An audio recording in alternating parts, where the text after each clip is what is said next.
Yes. Yes. And what happens to most people is they get right away trapped in the problem-solving reality of how. And I'm here to tell you, you don't have to worry about how. You have to get crystal clear on what you want. That clarity is the power. And the universe, or I want to call it the quantum physical field, the infinite field of possibilities, will present the circumstances, the people, the conditions, the opportunities that align with that true choice. When you are clear on that true choice, the how takes care of itself. The how shows up.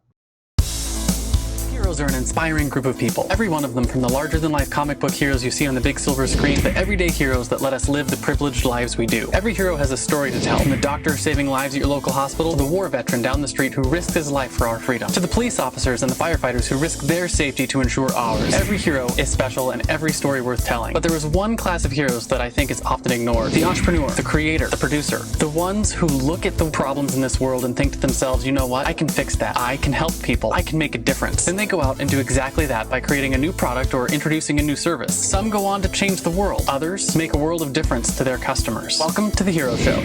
Join us as we pull back the masks on the world's finest heropreneurs and learn the secrets to their powers, their success, and their influence, so you can use those secrets to attract more sales, make more money, and experience more freedom in your business. I'm your host, Richard Matthews, and we are on in 3, 2, 1. Hello and welcome back to The Hero Show. My name is Richard Matthews, and today I have the pleasure of having on the line Gunther Mueller. Gunther, are you there? I am here, Richard, sorry. Yeah, that's all right. I've got 3 first names. It's always confusing. It's Richard William Matthews, and people always laugh at me. They're like, "How did you get 3 first names?" I'm like, "I don't know. It just happens." Yeah. Oh, well, pleasure to be here on The Hero Show. Excited to have an amazing conversation with you. Yeah, me too. So you said you were calling in from just north of Phoenix. Is that right? Yeah, a little town called Anthem, Arizona, where the theme is life in abundance. Was created in 1999. Have you guys hit that 140-degree weather temperature for the summer that we all know you have out there? It doesn't quite get that hot. In June and July we had 123, 118, stuff like that. We're down in the 90s now with a little bit of monsoon season, some rain, so a little more humidity right now. Yeah, we're out in Florida right now for, those in the audience who are following where we're traveling. So we're in Central Florida, and it rains here every afternoon at like 3 o'clock. You can set your clock to it. It's kind of fun. Nice. So, yeah, so what I want to do before we get anywhere is just dive in a little bit to who you are in your bio, and then we'll start talking about your story. So you are the founder of the Develop Your Magnetic Mind.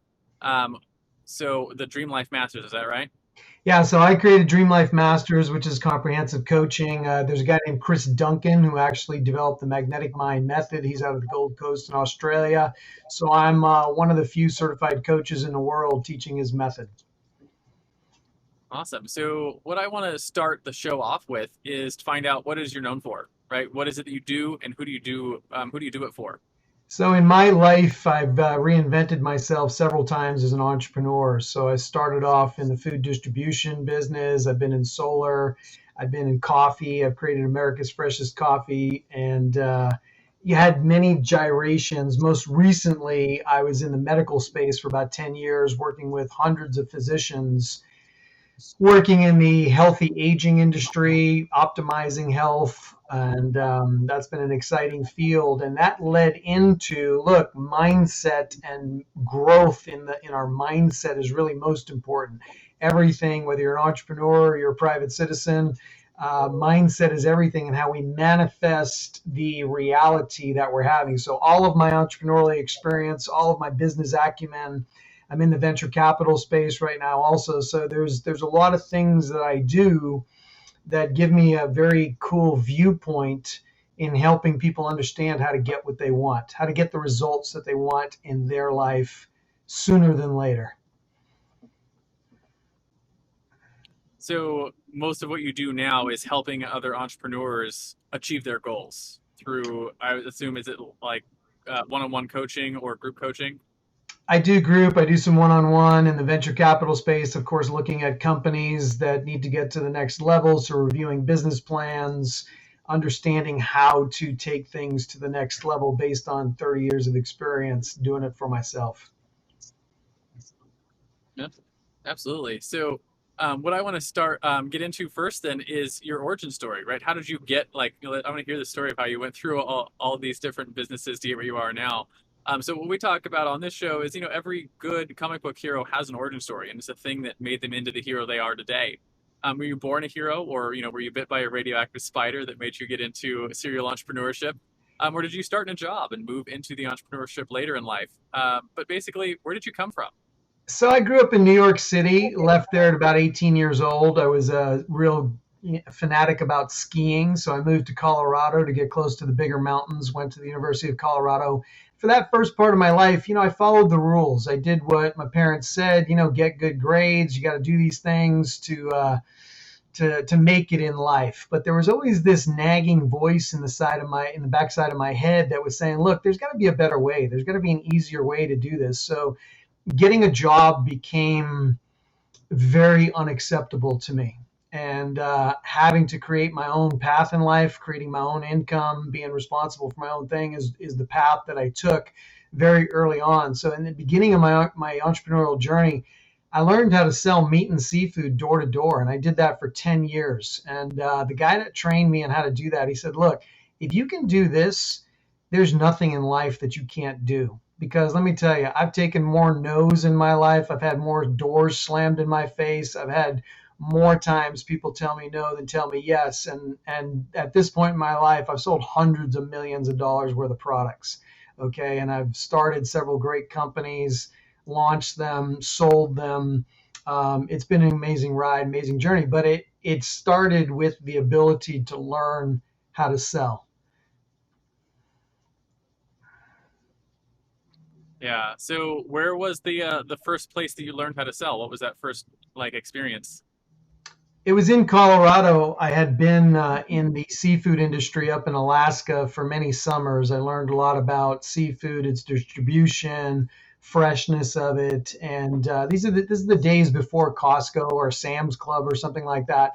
I built a distribution route of about 3,000 customers that I saw every 6 weeks. So all repeat customers, people that I delivered great products too. And like I said, did that for about 10 years. At the end of that, I turned it into an online company.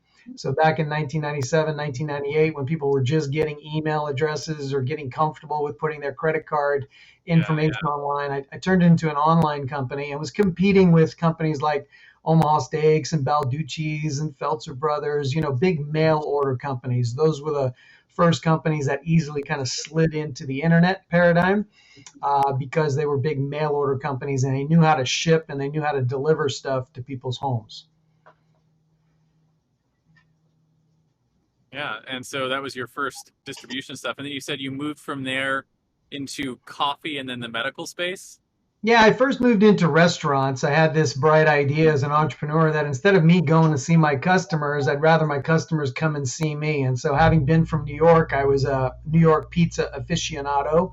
And I met up with another entrepreneur in Colorado that was bringing, New York style pizza by the slice. It was on the campus at CU Boulder, where I had experienced it, and I had lived in Littleton, Colorado. And it was literally what I call an entrepreneurial seizure. I wanted that pizza delivered to my home.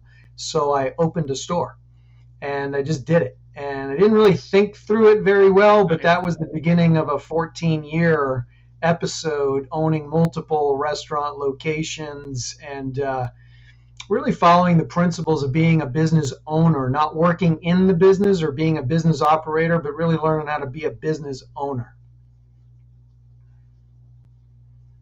Awesome. So just out of curiosity, since you've been in so many different like business spaces over your entrepreneurial career, just looking back on it, what's your favorite space that you were in? One that you like look back on, you're like, that was a lot of fun. They were all a lot of fun to create. My personality is one is as soon as it's created and as soon as it's done, I want to go on to the next thing.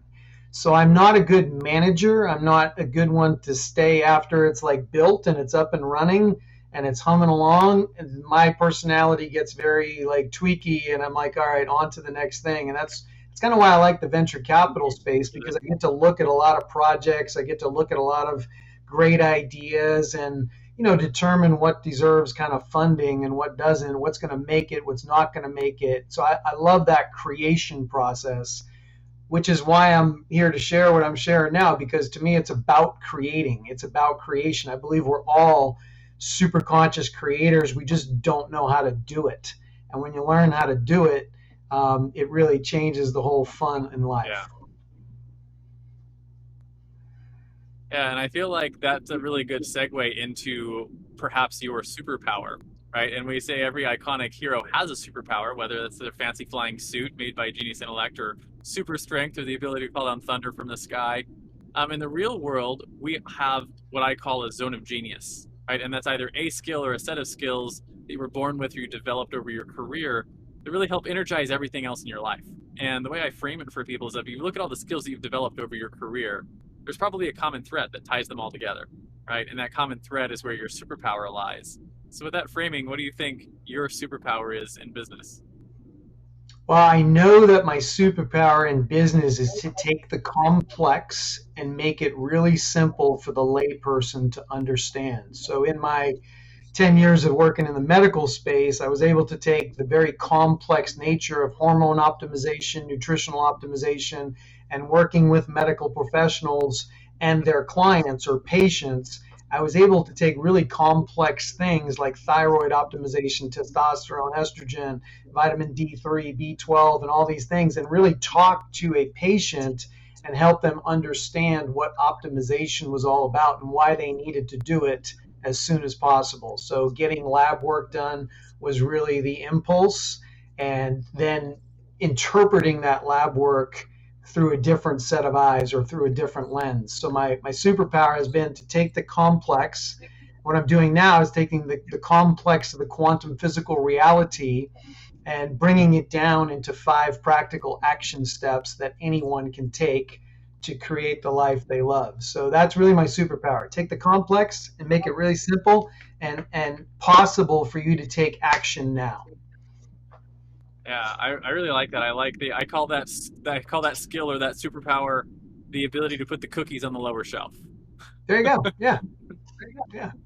I like So that. you take from up here, you put it down where the kids can reach them, and they can get the cookies. So I want to talk about a couple of things that you mentioned in there, and one of them is what you do now in the physical space, the 5 steps. And one of the things I've been learning a lot recently about how human beings and sort of everything is energy and how energy moves. And how like all quantum states of matter are measured in energy, if I'm understanding that correctly. So I'm really curious to see how you're applying that to entrepreneurs and achieving goals. So I don't know if you want to take a few minutes and talk through those 5 steps briefly, or like I don't know how to answer that or ask the question well enough because I don't really know the Yeah, space well no. enough to I, ask a smart I question. get what you're asking. I totally get what you're asking. So here's it in a nutshell, okay? The personal development movement is broken because it's been requiring us to go back and fix ourselves to get what we want. And I'm here to say you're not broken. There's nothing to fix. And success is not personal. Success is all about the structure in the quantum field.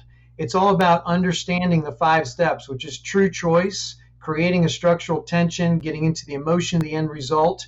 And what's new and revolutionary and what I'm sharing with your audience today is this 15-minute magnetic mind recode, where we literally download an update into the subconscious program that allows the identity to shift so that the current reality can be different. See, if the identity never shifts, if the identity never moves, and we have a lot of self sabotaging identities that we've built over a lifetime, which creates a stuckness or an oscillating nature in our experience. A lot of the entrepreneurial experience is 3 steps forward, 2 steps back, 1 step forward, half step back. We never quite get what we Yeah. want. And it's like we can touch it, we can taste it, we can smell it, but it doesn't stick and we can't have it. So we get snapped back. We're getting snapped back to our identity that we've crafted over a lifetime. And when we understand this structure, we can make that change and we can manifest different results. So what's the process of making the change, of changing your identity? So what has to happen is that subconscious program that we are either aware of or unaware of needs to change. Think of Windows 10 running your computer or iOS running your computer. Every once in a while, they send down an update. You install the update, you restart the machine, and now the machine hopefully runs in a more efficient manner. As we grew up in life with school, parents, socialization, we adopted or installed certain choices that we made to reduce pain and increase satisfaction in our life. That's the general human condition.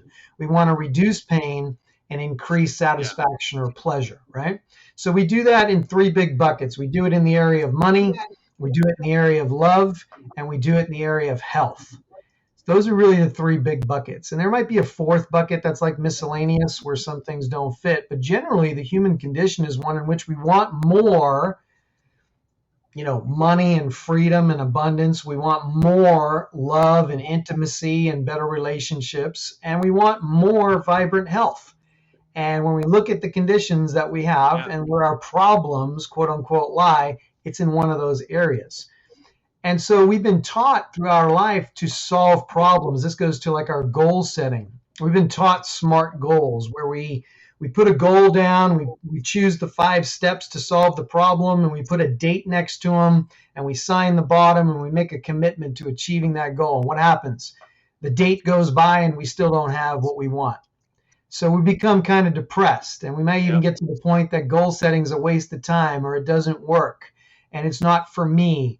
And I just can't have what I want. And so we go back in the personal development movement thinking there's something wrong with us. There's something we need to fix to have what we want, or we need to get better or more capable or more worthy or good enough to accomplish that which we want. And I'm here to tell you, you're not broken. There's nothing to fix. It's just a structural makeup in the mind that relates to the identity. And we just need to get the identity to shift so that we can actually attract that which we want into our personal experience. It reminds me of one of the concepts that I teach when we're doing educational materials, and we use a framework that's like, hey, at the beginning you have what I call the be, do, have. Right, so it's where someone is before they go through your training material, and you repeat that on the other side. It's like, hey, they're be, do, and have, and you start with who they are, right? Who they are now, and it's either things that they are that they wish they weren't, or things that they wish they were that they aren't. And so that's the first part, because when you change who you are, then the next part is it changes what you do. And so we go through, we talk about like things that you have to do that you don't want to do, or things that you wish you could do that you can't. And when you change what you do, then it changes what you have. So the have is, again, same thing. It's either things that you wish you have that you didn't, or things that you have that you wish you didn't. And we sort of frame those all the way through. But you always have to start with the identity, right? The be part of that. Yeah, you're right. I love the be, do, have. I just don't like the amount of problem solving that you have to do in the paradigm that you just laid out. So I am more about making a new choice, and that is choosing what you love. What is the end result? What is the experience you'd love to have? And not focusing on really how you're going to get it done, because what we focus on grows. And if we're focusing on how we need to be something, or how we need to do something, or how we're going to get to have what we want, we're still in the problem-solving reality. And this is the fundamental structural shift. Look, success in anything is not personal. It's completely structural. And when you learn how to shift the structure, this is truly the only way that we actually get what we want. There is no other way to get what we want. We have to shift the identity. And when we learn how to shift that, it opens up the doors to what we would love to experience, what we want more than anything else. The problem in our life is that we're focused on too many things. There's so much noise, and we're not sending a clear signal of what we would really love to the field of infinite possibility, so that we can actually collapse the one possibility that we want into our present moment experience. So there's a confusion. This is why we manifest and we do create a lot of things sometimes that we don't want. It's because we're focused on what we don't want rather than what we actually really do want. That makes sense? I kind of want to I want to connect something that I thought about while you were talking about that. I don't know if this is accurate or not, but in the world of storytelling and particularly heroes, the structure of a story is what makes a story good, right? Mm-hmm. And so you've maybe heard like the hero's journey, and a story that's told, even if it's told poorly, right? Like the acting isn't good or the filmography isn't good, but if you nail all the parts and the structure of the story, people will still enjoy it. That's why you can have like cult classics on stuff like that are just low budget films that don't turn out well, like from a cinematic standpoint, but everyone loves them because they hit the structure of the story right. And I feel like it's right. a good metaphor for what you're talking about, that the structure is more important than the form. You are correct. So when the structure is right, the results can be had. Okay? And the structure is very much about, in the mind likes to resolve tension. So we need to give the mind some tension. This is actually step 2 in the magnetic mind process, which is we need to look at things just the way it is now and the way we'd love it to be. The way it is now and the way we'd love it to be, without judgment. One of the key principles is that the future is not going to be better than the present. The future is just going to be a different experience. And when we label it as just being different, not better, we release that energetic connection to the current reality. Because we have to find a contentment and a gratitude for what is now, because the truth is you created what is now. And so to classify it as bad or not wanted or anything like that is not profitable. It's not serving the current need. All you want to do is choose where you'd love to go instead of having a problem with the way it is now. Yeah, it reminds me of one of the things, because we travel all the time, and one of the things people ask me about is like, how do you deal with the, the good and the bad that comes with traveling, right? Because it's a very up and down kind of life, and everything from like jumping off waterfalls with your kids in the middle of the afternoon to, the fuel pump dies when you're in the side of the road in the desert and there's not cell service or anyone to help you for hundreds of miles, kind of thing. Like you have both of those experiences, and what is interesting is once you start living your life that way is I call that the texture and contrast of life, right? Where a lot of people they're trying to keep everything good, so they're trying to keep it all sort of like steady in the middle without realizing that like it's all good, and it's part of what makes your life interesting. It doesn't really matter if it's perceived to be a good experience or a bad experience. When you look back on them, they create the stories that make up who you are. Yeah, I would suggest to you that a life that was completely problem-free is not a life that you would love, because by nature we are creative, we are creators. If there was never any challenge or never any problem to overcome, it would be a thoroughly boring life. And that is not a life that you would choose or want. So the truth, what we're seeking for in the human experience is more of a flow state where we can turn our thoughts into things and our desires kind of come up and we can actually manifest our desires. And again, it's not personal, it's totally structural. That when you learn how to do that one thing and actually leverage the quantum physical truths of the universe. Look, Einstein said there's only 2 things in the universe. There's information and there's energy.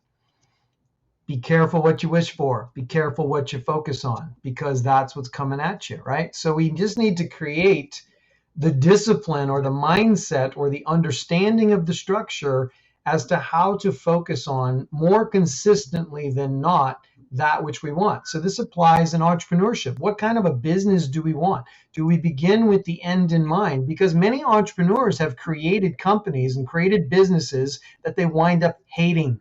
They wind up not liking their creation. They wind up not liking their business. It destroys their relationships. It destroys their marriages. They wind up bankrupt sometimes at the end of the game anyway. It's because they really did not focus on the end result of what that business was supposed to do.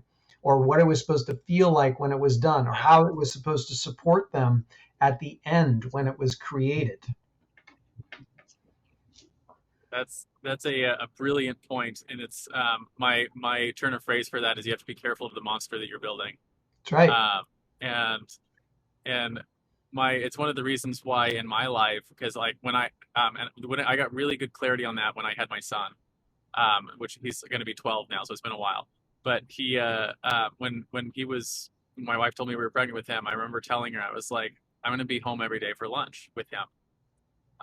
And every decision in growing my business and starting companies and stopping them all sort of like fell on that, where it was like, if growing my company in this way meant that I was not going to be able to be at home at lunchtime with my son, I wouldn't do it.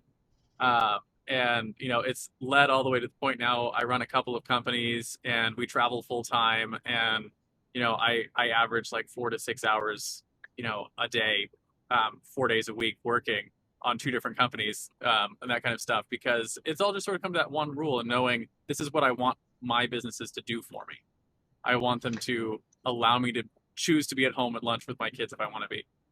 So I don't know. Yeah, see, you bring up a great point there. I call it, imagine your perfect average week. Imagine what you're doing on Monday, Tuesday, Wednesday, Thursday, Friday, Saturday, Sunday, and really see yourself living that average perfect week. So in your case, a true choice or a true desire was, I want to be home for lunch with my son. It's just a choice. It's a non-negotiable in your world, right? So everything else had to be created around that true choice. And when you set that intention and you get behind the emotion of that true choice, you are setting it into the field, into that quantum physical field. That possibility existed for you. What you did was, because you focused on that being the reality that you chose, you drew that present moment reality into your life, and you've maintained it. You have kept it as part of your life because it was a true choice for you. And it was non-negotiable. So you put the emotional energy behind it, you put the intentional choice behind it, and it actually manifested into the ability to run 2 companies through intentional choice. Yeah, and it's one of those things that like I don't have a framework for that, and it's really interesting to see that you like that's what you're teaching that framework, because people ask me like, how do you do this? And I'm like, I just made that choice. Yes. And then everything else sort of filters through it, and it grows, and it sort of becomes its own like portion of your reality, if that makes sense. Yeah, and so that's a great example, actually. So you almost unconsciously created that reality for yourself, because like you're saying, you don't have the framework. You can't really point to how you did it, but you come up with the magic words that you just chose it. And that's what I'm here to share with people. Our power in the present moment is the power of choice. We've just not been taught to choose what we love. We've not been taught to choose what we want. We make choices out of default. We make choices by the process of elimination. We make choices by consensus. We make choices by a whole different ways, but we're not really choosing what we want, what we love, what we'd love to experience. And truly, that makes all the difference in how life and comes about. We're taught through our stories and through our education and through our politics, and through all sorts of various things that we are a victim of our reality instead of creators of it. That's right. We're in reactive mode. We are reacting to the reality that we see presented to us. Yeah, and it's a like 180-degree view shift to understand that, hey, we're not a like I don't know how else to put it, a victim of reality. We are the creators of our reality, and that's where you have to be the responsible for the decisions that you make, and realize that like if you don't like where you're at, you can change it. Yes. And what happens to most people is they get right away trapped in the problem-solving reality of how. And I'm here to tell you, you don't have to worry about how. You have to get crystal clear on what you want. That clarity is the power. And the universe, or I want to call it the quantum physical field, the infinite field of possibilities, will present the circumstances, the people, the conditions, the opportunities that align with that true choice. When you are clear on that true choice, the how takes care of itself. The how shows up. So here's my question for you. How do you learn to make a true choice? And I don't know if that's a smart way to ask that question or not, but It is. the thing that I see people struggle with is they don't know what they want. They don't know how to figure out what they want. So how do you get to that point where you've made a true choice? And I like that phrasing, the true choice, because it's something like like it's part of your soul kind of thing. Yeah, we could call it true choice, true end result, true desire, right? Different words resonate differently with different people, but the how to do that is you really need to get some quiet time. You really need to get a blank piece of paper out in front of you. You really need to think about that perfect average week, project into that future self of who you are. Now, this happens in the imagination. A lot of us have to, exercise the imagination muscle a little bit. It's not a waste of time. It's not idle work. Some people think, oh, I need to be busy doing my business. I need to be busy growing my business. It is more important for you to imagine what your business should look like or needs to look like to give you that life that you love. It's more important to do that than to do the busy work of your business. Because until you've developed the clarity of what it is you truly want, you're going to manifest chaos. You're going to manifest more of what you don't want. Let's face it, look, what if it could be easy to manifest and create the business of your dreams? It doesn't have to be hard.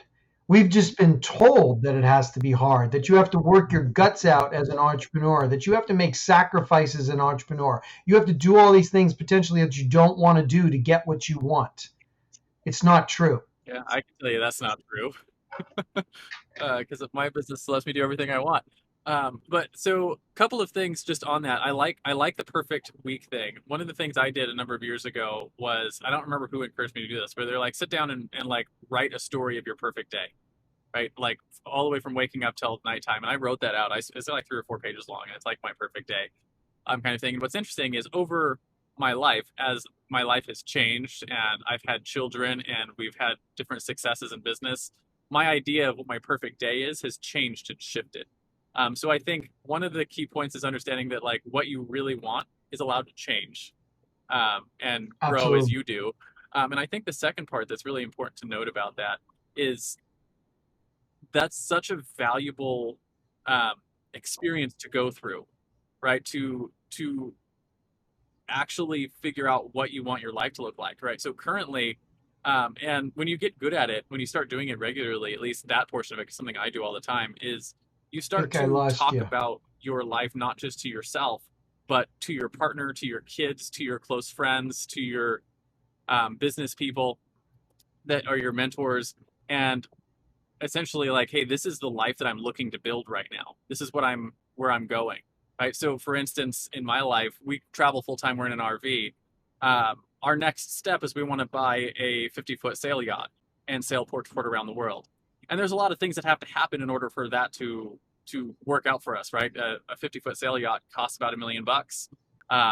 And I know exactly like how many clients we need in our business in order to afford that. I know how much staff I need to be able to take 2 or 3 week trips to go. If you're going to go across the sea, you're not going to have internet connection, so my business needs to be able to run itself.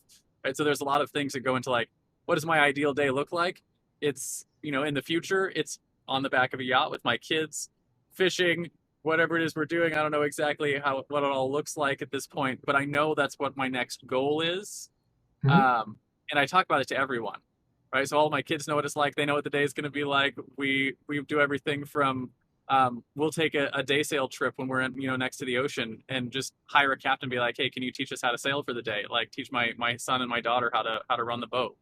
And it's all sort of geared towards knowing that's where I want to go. So everything that I'm doing and thinking about is sort of fitting onto that next step, working Yeah. on manifesting that. So here's the trick, right? The trick is for everybody listening.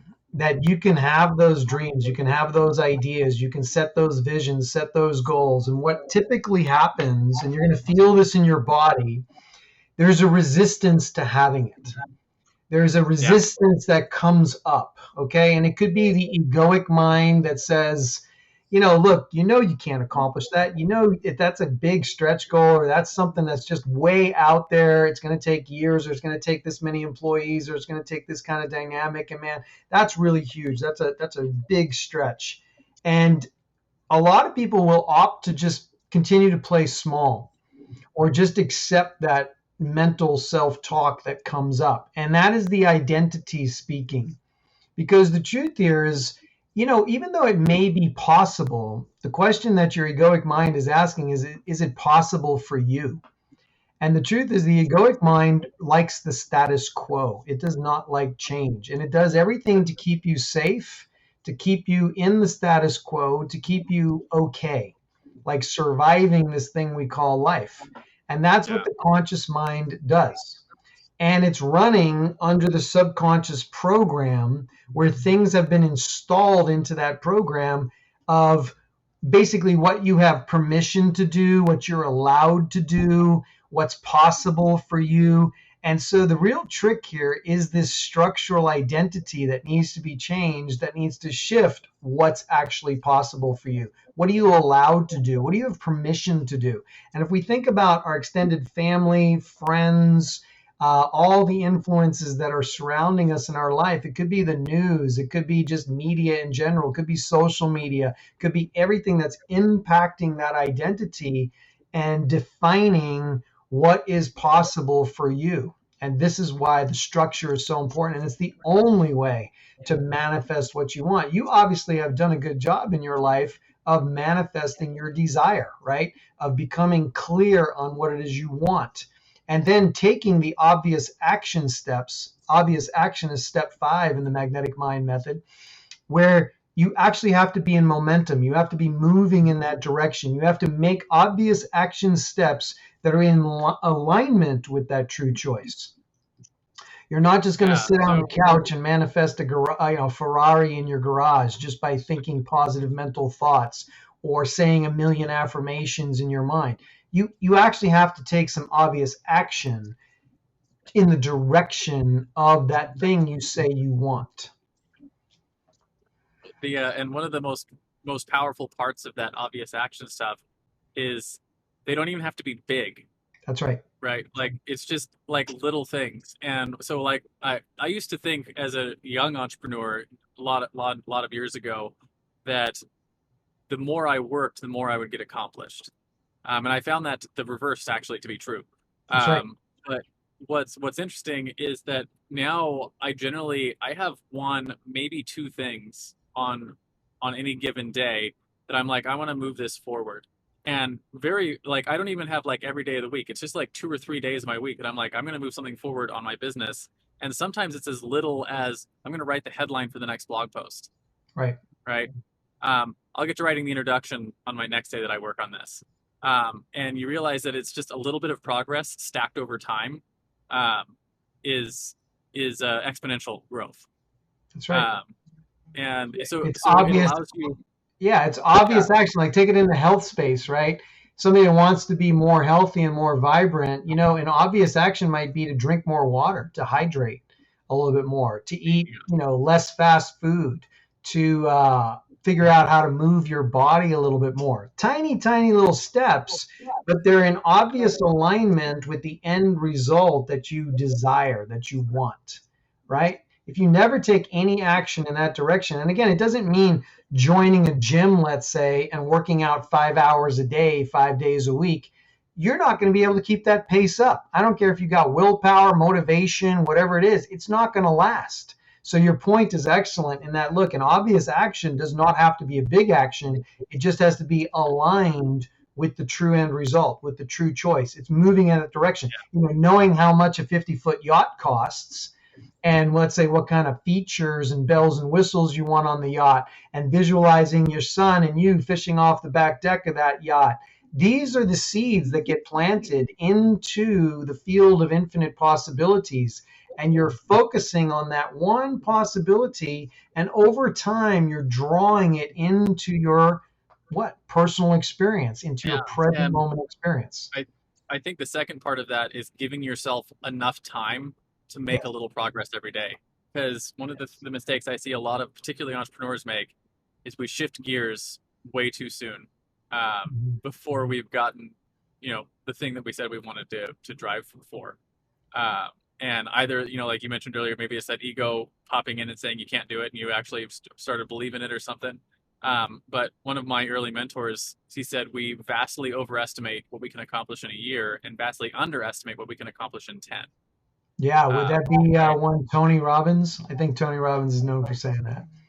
Probably. Yeah. So like I said, if it's Tony Robbins, Tony Robbins, I don't remember who it was, but I remember hearing that as a young Mhm. man and being like, I just need to push towards what I want over the long term, and realize that 10 years is enough time to become world class at anything. That's right. And you bring up a good point, which I like to use the words there needs to be a graciousness about manifesting that which you want. I want to implant the thought to the listeners right now to use the phrase as soon as possible, because our traditional goal setting methods of putting dates on everything and demanding that something be done in a certain amount of time does not serve us. So if you really want something and you really want to accomplish something, if you just set the timeline that I am moving towards this and I will have this as soon as possible, and knowing that the universe or the quantum physical field is aligning the opportunities, the circumstances, all the how that needs to be developed for you to have that experience. And there's a graciousness with it. You know that it's coming. You know that you're bringing it into you. You're taking the obvious action steps to move in that. You're refining your capabilities, your knowledge, your know-how, your relationships. All these obvious actions are what is drawing that ultimate true choice, that ultimate end result, that ultimate desire into your present moment. And as soon as it Yeah. comes into your present moment, it actually moves into your past. And your past becomes evidence of the fact that you can do it, that you can Yeah. manifest it, that you can create it. Because the old saying, Uh, hindsight is 2020, yeah. right? Yeah, so you look back and you say, "Oh, I did that." Yeah. That's one of the things that I like recently in my life. I probably within the last year or two started going back and looking at all the things that I set out to do 10 years ago and realized I've done all of them. I Yeah, mean, then some. And you realize that like when you work that muscle of here's the thing that I want to do, and then you just jump off the cliff and do it, right? I call it parachute building, right? You learn to build the parachute on the way down. Um, that you do that over and over again, you realize that like you can accomplish whatever you want. You can do whatever you want. And the thing that I think has been really powerful for me to understand is that it's more about the journey because we enjoy desire than it is about the end result. I'm going to Um, suggest I'm going to suggest that we enjoy progress. that's a good way to put it. Yeah, we enjoy the journey. We enjoy not so much the end destination or achieving, let's say, the success, but the human condition is one in which we enjoy being in progress, experiencing progress, things moving forward towards where we want to go. Because how many times have we accomplished something or gotten the goal that we wanted, and we get there and we say, okay, is this all there is? And so we get the high for a couple minutes. Maybe it's getting that new car, maybe it's getting that new house, maybe it's getting this one thing, and you're like, oh, okay, I got it now. And it's kind of sometimes a letdown. It's kind of like, oh, I'm here, now what? And you move on to the next thing. Why? Because you enjoyed the process of achieving it, the process of getting it, the process of moving towards it. That's what the human spirit really enjoys, really loves. Yeah, yeah. So like one of the things that I've started to do in my head with things is like things that I want enable experiences that I want. That's right. And so everything from like we wanted to buy an RV, we're like on our second RV. We've been traveling for 5 years, and I remember we talked about it for 5 years and did the whole thing ahead of time, the same sort of process until we were able to do get our first RV. And then you get it and you realize that like, well, now we have it, and well, RVs break, and you have to fix them, and you have to like take care of them, and all the other things that go along with it. You're like you know before you have something, you have the like this perfect picture of what it's going to be like, and then you get there, and the reality is different. It's always different, and there's nothing wrong with that. But you realize that like as soon as you've accomplished something, in order to actually like enjoy it, you have to like what's the journey that you're doing with it? Like where are you going? What's the progress you're making? In our case, with the RV, we're trying to hit all lower 48 states with our kids, and we'll have accomplished that in about 5 years' time. And then so we're talking about the yacht is our next thing, and it's like we get the yacht, it's gonna have the same problem, right? We're gonna get it. It's super cool to think about, and once you got it, now you got all of the life problems that go with being a yacht owner. Yeah, you know what they say about a boat, right? It's a hole in the water that you throw money into. Yeah, yeah. RVs are the same way. For anyone Yeah. who's curious about that. Yep. But yeah, it's the next step. So I want to move on a little bit and talk about your fatal flaw in business. So you know, just like every Superman has his kryptonite, or Wonder Woman can't remove her bracelets of victory without going mad. Probably something that's held you back. For me, it was a couple of things. One of the things I struggled with for a long time was perfectionism. Right, like I wanted to get something exactly right before I'd ship it to market, which meant that I had no real standard and never shipped anything to market. So it was a terrible standard to help myself to. Had to learn how to overcome that. So, in your experience, what is a flaw that you have struggled with, and how have you worked to overcome it? So our audience might learn a little bit from you. So my kryptonite is impulsiveness. So the opposite of your perfectionism.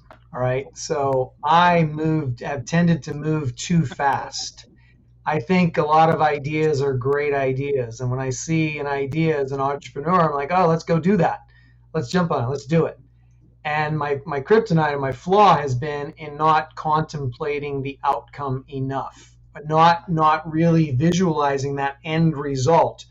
So my love for the creation, my love for creating something new overcomes, let's say, a little bit of the thinking of, okay, what's this really going to be like? What's this going to feel like? How does this affect the other aspects of my life? How does it fit into the puzzle? How does this really manifest a life that I love in all aspects? So my thing has been impulsiveness that I've had to rein back in a little bit. So the obvious question is for people who struggle with that, how have you done that? How have you learned to rein in your impulsiveness so that you're actually following through and But doing what you want to it comes really from the school of hard knocks. Okay, that education is priceless because you don't like the way it feels, right? So when you don't like the way something feels, you learn from it. And trust me, the road to success is paved with failure. For any entrepreneur or any business owner that doesn't get that, look, you learn not in your success. You don't learn from your successes. You do learn from your failures. You learn what not to do, how to do something better. Well, I've done that before and I don't want to do that again because I don't like the way it feels. That's not me. That's not who I am. That's not how I want to live my average perfect week. And so, there's not, let's say, some 3-step algorithm that you can go through to insulate yourself from impulsiveness. If you're an impulsive person, you learn through being impulsive and seeing how that results in your life. And then here we come back to the word, you choose something different. You make a new choice because you have this experience in your life. Your power is in what you choose next. It's not that you screwed up eternally or you're broken or you need to be fixed or there's something wrong with you and you're not getting the results that you want. It's becoming absolutely clear on the next choice, on the next thing that you're going to attract into your life. Yeah. And I'm not sure why what you just said reminded me of this particular thing, but one of the things I learned recently from my health coach, and I think this is kind of a beautiful thing, is that every cell in your body is new every, like, I don't know what the date is, like every 6 weeks or something like that. And you probably know better than I do, but we're talking like you get a new heart every couple of months, just about. If from a cellular level, it's like completely rebuilt. It's a Um, little longer than that. To get full cellular regeneration in your body is a complete cycle of about 7 years. 7 years. So Mhm. everything rebuilds itself, right? Like, and the only thing that it takes to change who you are is making different choices, Yes. right? And so it works in your body, it works with the outcomes in your life, it works everywhere. That there's no like, you can't permanently break yourself. From, like, I mean, like, obviously, from the big things, you could cut your leg off. That'd be bad. We don't know how to regrow legs yet. But for the most part, your body can rebuild itself. You can rebuild your life. You haven't made choices that have ruined who you are, if that makes sense. Oh yeah, even in, medicine, we have regenerative medicine. We can use stem cells and exosomes and all different kinds of things to regenerate body tissue or regenerate cartilage or regenerate, bone tissue and we know from neuroplasticity that the brain does regenerate itself. I mean, we actually can put a camera on it now and watch the brain actually That's so reconnect cool. itself, in a state of meditation or in a state of positivity versus a state of negativity, old habits versus new habits. We've actually observed the brain change, like disconnecting certain synaptic connections and attaching new synaptic connections. And this is the base of our habits, the base of our emotions, the base of our thought. This is very scientific, what we're talking about today. This is not our opinion. We've got 40 years of research that have been done on this, that this thing, our brain, we have a head brain, we have a heart brain, we have a gut brain. And when you look at the biology and you look at the epigenetics of our physiology and all of that, yes, you can regenerate yourself. You can regenerate your mind. You can generate your habits. You can regenerate anything. And it starts with a choice. So one of the things that I'm curious to know, sort of like what your experience is, because something I've been looking into is biofeedback and the ability to train the conscious part of your mind to like influence what the subconscious part of your mind is doing in your body. Have you researched that at all or looked into it? Well, that's a great lead-in question, and why the magnetic mind method is a revolution in the personal development space. Because everything that's happened in the personal development space is, if this is your subconscious mind, let's say, just this flat line, it's the Windows 10 program of your being and what's creating the results that you have in your life over and over and over. And most of the work that we've been taught to do is going from the conscious mind and trying to recode the subconscious program so that we get different results. In the magnetic mind method, step number 4 is called the magnetic mind mental recode. It takes about 15 minutes. And what we're doing is we're going from the superconscious level. So we have 3 states of mind: conscious, subconscious, and what I'm going to call superconscious. Some people call it the soul, some people call it the higher self. There's a million words for it, but I'm talking about that highest aspect of yourself that is and always has been connected to the field. It knows everything you've ever done, every emotion, every choice, everything that's ever happened to you. It already knows. It doesn't need to be told. And so when you ask the superconscious side of yourself to recode a portion of the subconscious programming, the answer is always yes. No problem. It knows exactly where to do it based on the true choice, the true desire, the true end result. And what happens is the resistance to what keeps you from having what you want kind of melts away. It's a letting go of the resistance. And this is why the recode is such an important part and why it is a true revolution in the personal development space. Because, what if, quote unquote, fixing the problem or fixing ourselves is actually very easy? If we just create that identity shift, we get the structure right, and we ask that highest version of ourselves, which I'm going to call superconscious, to come in, see the end result that you desire, see the current reality, and it already knows what's in the way of having that, and it just kind of melts away that resistance. You get into that flow state much faster. Absolutely.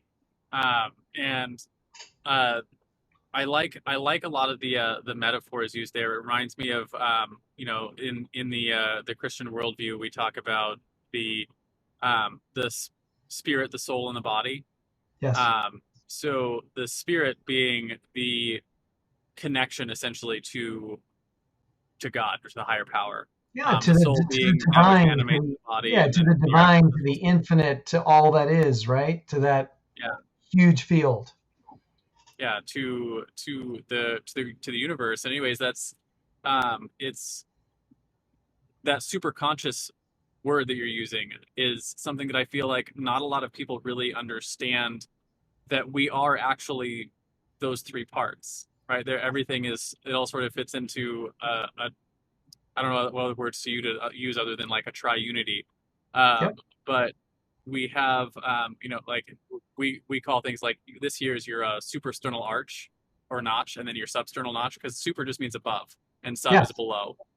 So if we have your mind, you have your subconscious mind, your conscious mind, and your superconscious mind. So like the words I think are perfect if people understood how they worked. But yeah, it's talking about that's your spiritual connection with the divine, And with I that want to make spark of a point. divinity. I want to make a point though that you don't have to be spiritual to do this.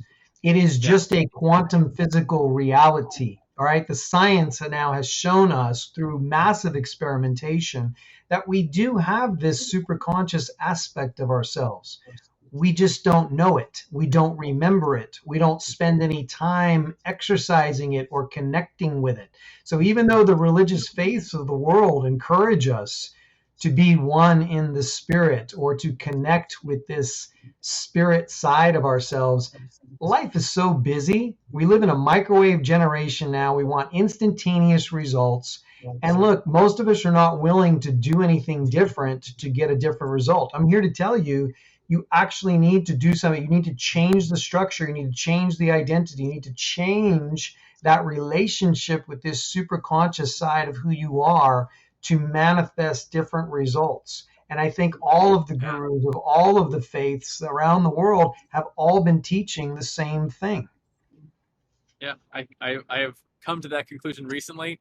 Also, one of my favorite things that I picked up recently was a whole set of documents that the CIA just released, or was taken out of what do they call it, declassified from top secret stuff. Right. And I started just reading through some of the things because there was some stuff on biofeedback and working on being able to connect with the superconscious mind, which is, I don't think they were using that terminology, but that's what they were talking about. And they Yeah. were studying how to connect with the superconscious mind 40 years ago in the CIA, trying to work on being able to communicate essentially across oceans telepathically via that superconscious stuff. And like we're having success doing it 40 years ago, which is insane to me. But nobody knows that that's kind of stuff that's being talked about or being tested. And we have like real world scientific proof that that stuff happens. I'll tell you the main experiment that really proves this out in the quantum physical space. The particles, and you've heard them called photons and quarks, and they got all kinds of crazy Yeah. names, right, in quantum physics. What they know now is that the particle does not exist until the intention of the observer comes into play. Meaning the particle shows up when the observer or the scientist intends to work with that particle, meaning accelerate it or observe it or try to split it or whatever they're doing. So that just shows the conscious creation, that manifestation, that it's really the intention of the observer to see something where the field actually collapses and that thing actually shows up. Now, when you extrapolate that science or that theory or that mind blowing stuff, you have to ask yourself, well, how do I use that to get the results that I want? Right? It's nice to have it as a theory. It's nice to study it as some, high level physical science. But how do I use that in my life to get what I want?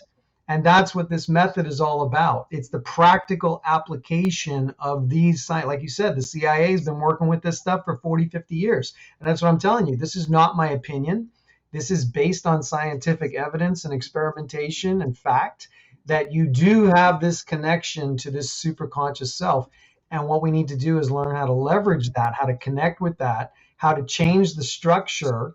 It's the only way to do it. It's the only way to stop manifesting the things that you don't want and manifest more of what it is you do want. When you learn this one trick and learn how to change the structure, look, life just becomes easy.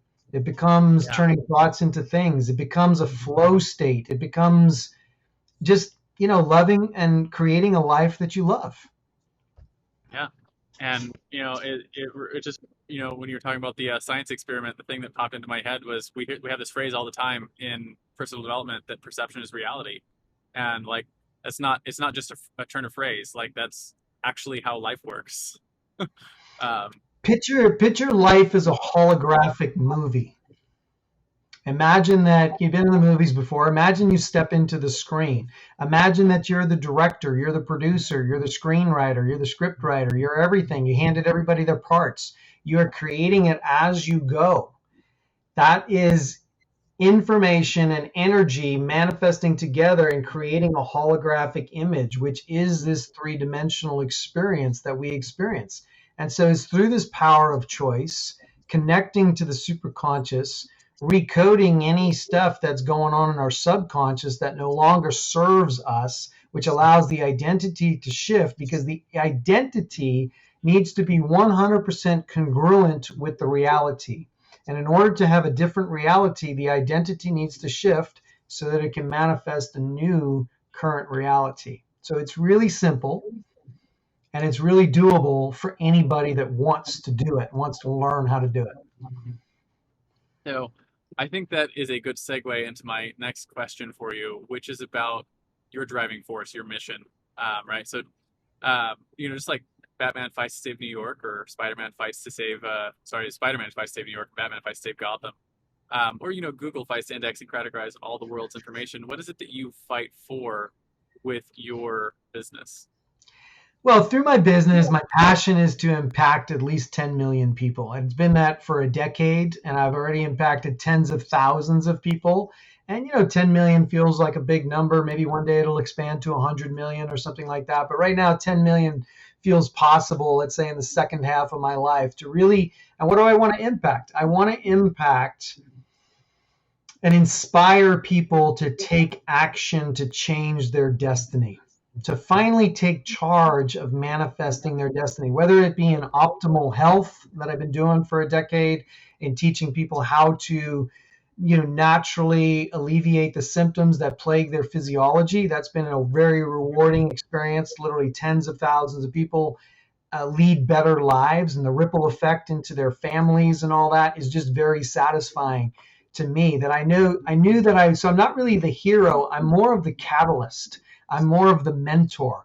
I'm more of the character in the show that is kind of like Gandalf or something like that. You know what I mean? Like I'm pointing you in the direction and showing you a method, but you need to do the method. So you need to become your own hero in your own story, taking charge and taking action to change your destiny.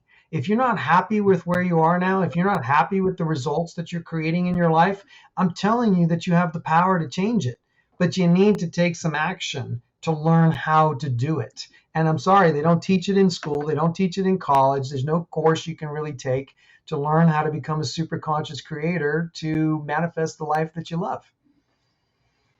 So I love that mission. And the next portion of my questions, I generally ask people about their hero's tool belt and practical tools that help them grow their business. But I kind of want to focus a little bit more on something really specific than tools that help your business, and talk about and just sort of leverage some of your expertise in the health space, and talk about some practical tools that entrepreneurs could be taking advantage of to improve their health, right? Some of the basics that you sort of tell everyone at the beginning of your conversations about improving their health. What are some of the top, 1 to 3 things that you're regularly trying, like tools you're using to help people improve their health and sort of take that next step and manifest their best health in their life?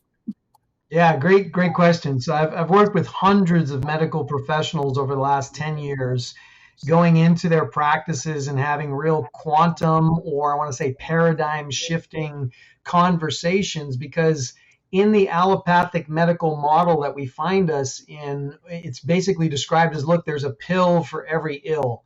If we watch TV at night, you're going to see, 15 drug commercials telling you to ask your doctor if this drug is right for you. And you get 15 seconds of the benefit and 45 seconds of the side effects that could potentially happen by taking this drug. And, I scream at myself. It's like, why do they even put this stuff on TV? Why would you even take that drug? Look at the potential side effects that come along with it.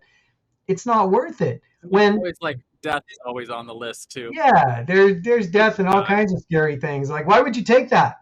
And so I'm more like, look, the body has the innate intelligence to heal itself if you give it the raw materials it needs to do that. And so, root cause of why we're not vitally, vibrantly healthy is because our food supply has been jacked up over the last 50 years.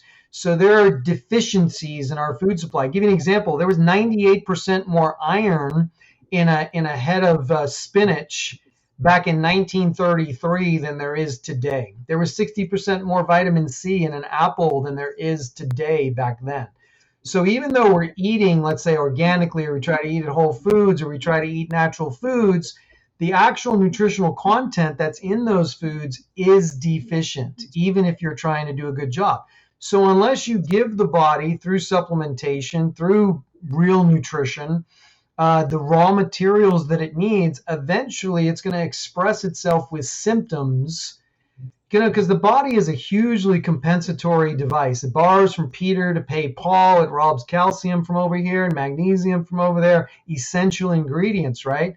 So the 3 steps that I would have is, number 1, get your hormones checked. As you age in life, if you're past age 30, you need to find a physician that will actually do the hormone panel the right way, read the lab slip the right way, and interpret that information. I'm going to tell you this. Look, being normal on your blood work is not where you want to be. You want to be optimal in your blood work. And I'll give you one example, vitamin D3. The range on a lab slip is anywhere from 20 to 100. The average American will test out at 20, 25, 30, 35. The data over the last 10 years has been, if your D3 level is below 50, you have a 50% increased risk of all types of cancer. Women have a 50% increased risk of breast cancer if your D3 level, and this is in the data, this is in the literature, this is not my opinion, okay? This has been written up in the medical journals that any physician in this country can read, but they don't. They just read headlines. They don't really dig into the information and know how to practically apply information. So that one thing right there, getting your D3 level through supplementation up over 50 for the remainder of your life, can actually give you a 50% reduced chance of getting cancer. Now, who wouldn't want to do that? Little things like iodine supplementation, zinc, magnesium, some essential minerals. Why are we mineral deficient? Because our ground in which we grow our crops is mineral deficient. It's just that simple. If it's not in the plants and it's not in the foods that we eat, where are we going to get it from? All right? So we got to take that stuff. So it's things like looking at your hormones, looking at your nutritional intake, and look, it's about getting proper sleep and rest. In the American culture, we're go, go, go, go, go. And we think doing more is better, and we got to fight, and we got to look. One of the best things that you can do for your health and for your physiology is get 6 to 8 hours of sleep a night. And the truth is, 60% of Americans don't sleep through the night. And I'm telling you, Ambien is not the solution. Taking a drug for it is not the solution. You got to find the root cause as to why you can't sleep at night. And when you do that, there's all kinds of regenerative health effects that happen from just having a great night's sleep. So those are the top 3 things that I would do to improve your physiology overall. So I want to take a little bit more time and talk about the sleep, because I know that one's a huge issue that a lot of entrepreneurs particularly struggle with. Everything from the I can't turn my mind off when I lay down at night to like actually go to sleep. I have too many ideas, too many things going on, too many things to worry about, to it's like stresses or whatever. Like there's all sorts of things that keep people from sleeping all through the night. Do you have any suggestions for entrepreneurs who might be struggling with getting that 6 to 8 hours of sleep every night? Well, this comes down into that quiet time. Like, how do you prepare yourself to go to sleep at night? Are you watching the news?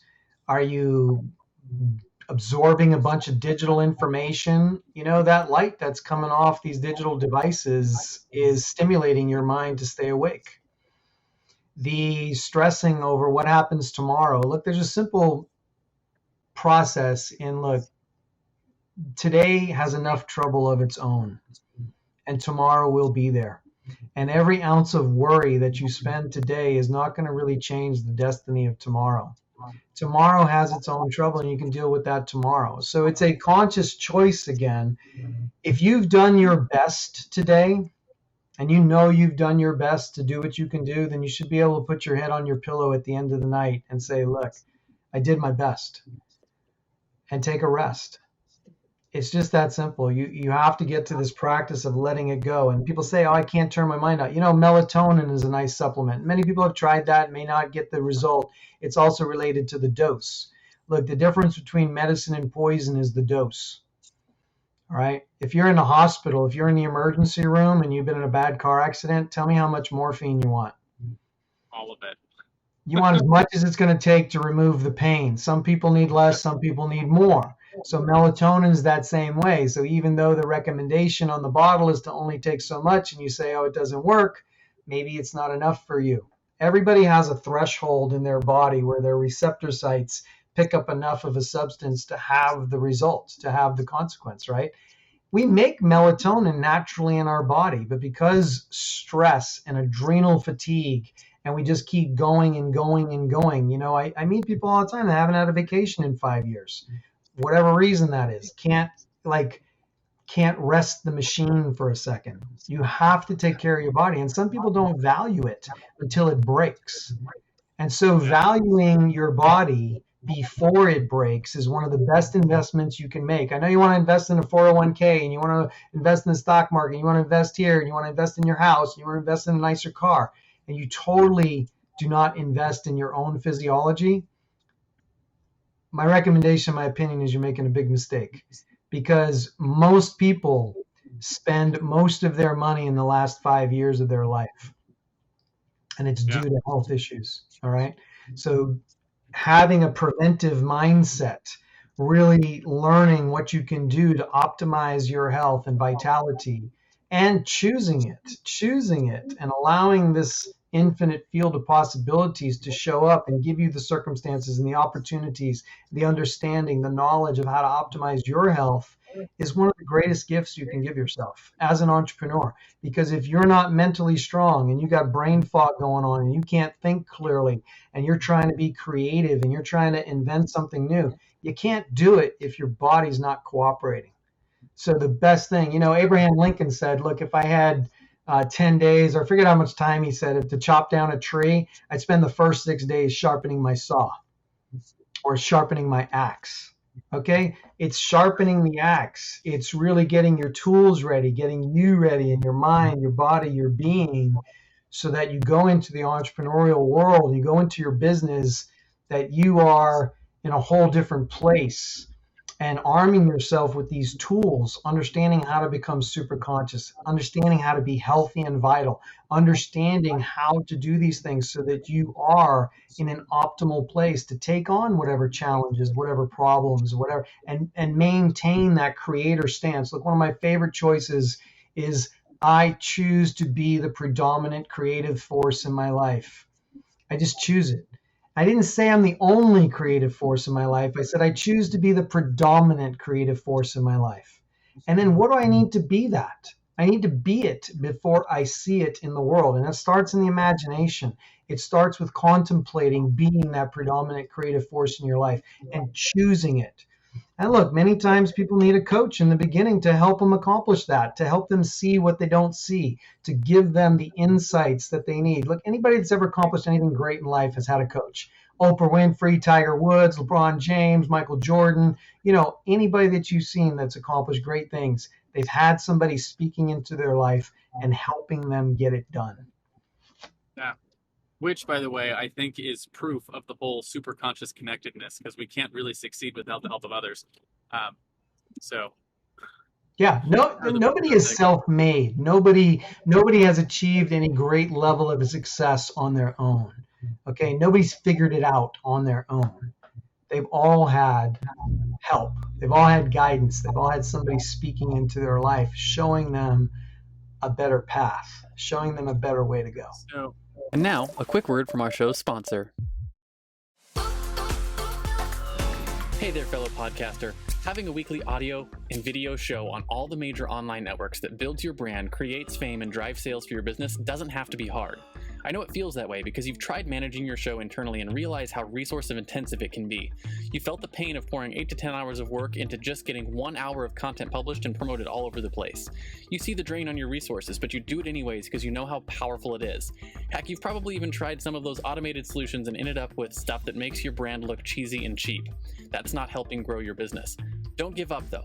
The struggle ends now. Introducing Push Button Podcasts, a done-for-you service that will help you get your show out every single week without you lifting a finger after you've pushed that stop record button. We handle everything else: uploading, editing, transcribing, writing, research, graphics, publication, and promotion, all done by real humans who know, understand, and care about your brand almost as much as you do. Empowered by our own proprietary technology, our team will let you get back to doing what you love while we handle the rest.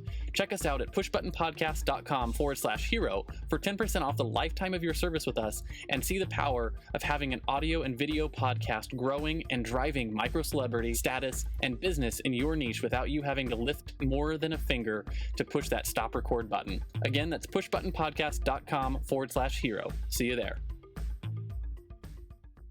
And now, back to the Hero Show. That's a perfect segue into my next question, which is about your own personal heroes, right? And we say every hero has their mentors. Frodo had Gandalf, which you mentioned earlier. Luke had Obi-Wan. Robert Kiyosaki had his rich dad.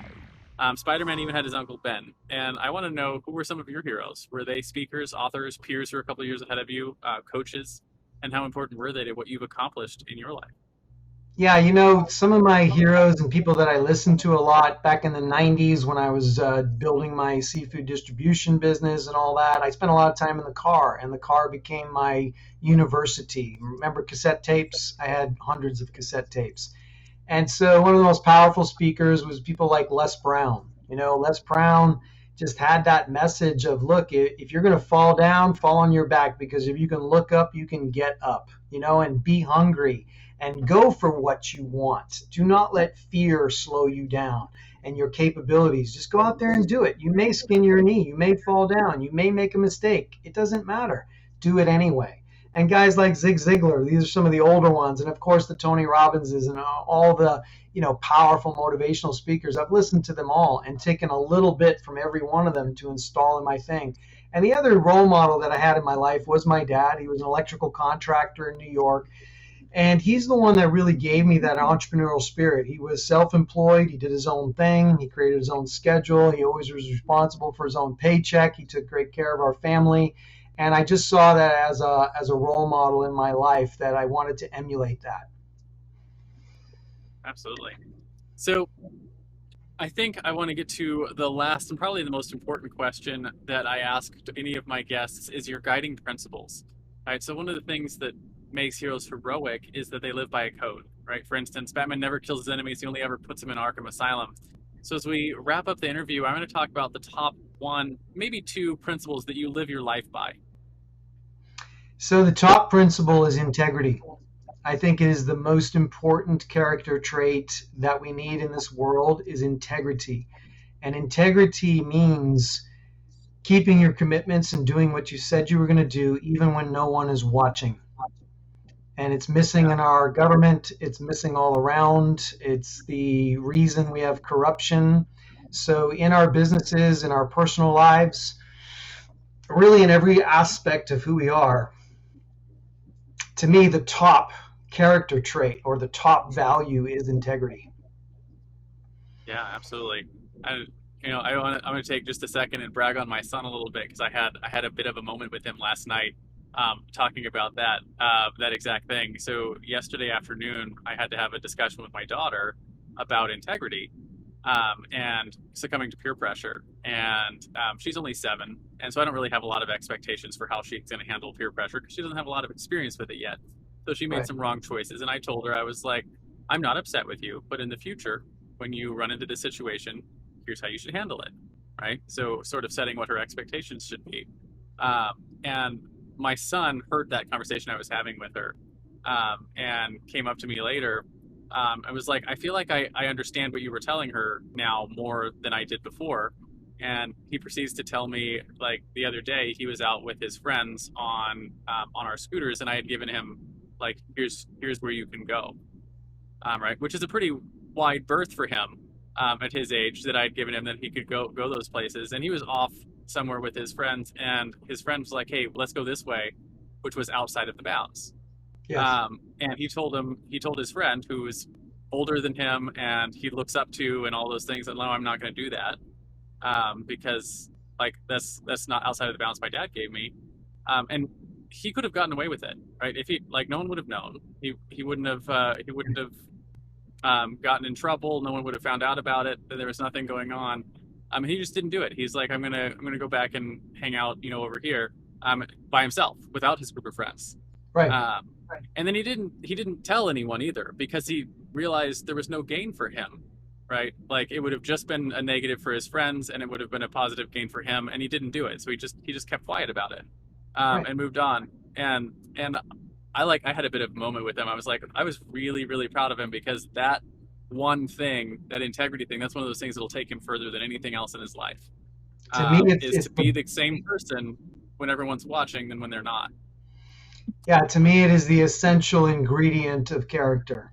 And if you don't, I guess, tangle or think about your integrity, this is in your relationships, in your business, in your health with yourself. I mean, look, when no one's watching, what are the choices that you're making? They need to be based on integrity, because to me, the two most important questions you need to ask yourself is, who am I and what do I want?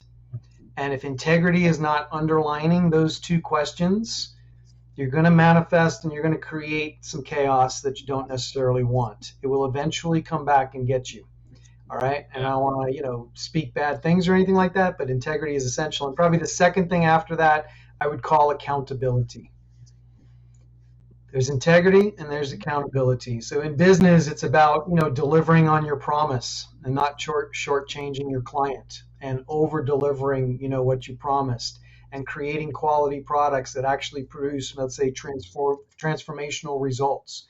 It starts with integrity, and then it becomes by accountability. And then the third one would be dependability in my world, in my mind. Those kind of stack upon themselves. Yeah, it all starts with integrity. Cool. Mm-hmm. So I think that's basically a wrap on an interview. But I do finish every interview with a simple challenge, which I think is actually how you ended up here. And I call that the Heroes Challenge. And we do this to help us get access to stories we might not otherwise find on our own. So the question is simple. Do you have someone in your life or in your network that you think has a cool entrepreneurial story? Who are they? First names are fine. And why do you think they should come share their story on our show? First person that comes to mind for you. One of the first people that comes to mind is a guy named Brian, who I've just known over the last couple of years, has had great success in the VC financial world. And the reason why I admire him is because character is probably the first three things that he looks at. When we look at a company or we look at a business, we want to know who is in that business, more than the spreadsheets, more than the numbers, more than the concept. The first three things, number one is character, number two is character, number three is character. And because if we don't have that, we're probably not going to have a great deal going forward. It's so contingent on the people.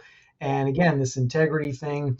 So I would look to this guy, Brian. I think he'd be awesome on your show to really talk about that hero's journey, just because of the 40 years of experience he has in the financial world and looking at companies, way back from Wall Street, through many gyrations of his own company, reinventions of his own company, and just seeing the markets change over 40 years. It's a perspective that is rare.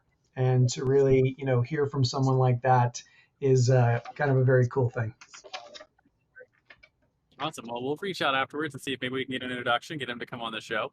But in comic books, there's always the crowd of people who are clapping and cheering for the acts of heroism. So our analogous to that as we close is, I want to know where people can find you. Where can they light up the bat signal, so to speak, and say, hey, Gunther, where can I go to get your help? And I think more important than that is, who are the right types of people to reach out? Yeah, so the right type of person is to reach out to somebody who's just resonated with this conversation. They know they want more. They know they want a different result in their life. They've banged their head against different programs, tried a lot of things, didn't get the success or the results that they wanted. And they're kind of at their end of their rope. They've tried everything and they still don't have what they want. for those people, I'd say go to Dream Life Masters. I have a morning ritual program there because it starts with getting some new habits. You can download that for free. And just really go to dreamlifemasters.com and get that morning ritual, because it starts by creating some new habits. And there's also a link there to join a webinar that I have, which goes through the science, the manifestation, the creation, and all that kind of stuff.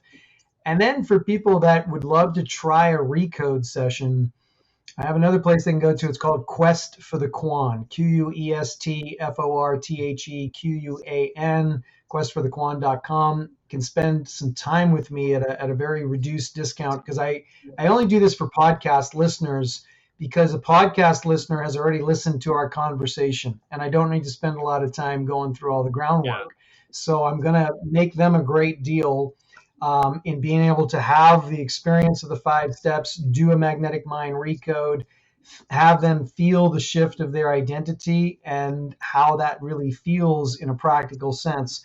And the word Quan comes from Jerry Maguire, the movie where Cuba Gooding Jr. was telling Jerry, look, I want the Quan. What's Quan?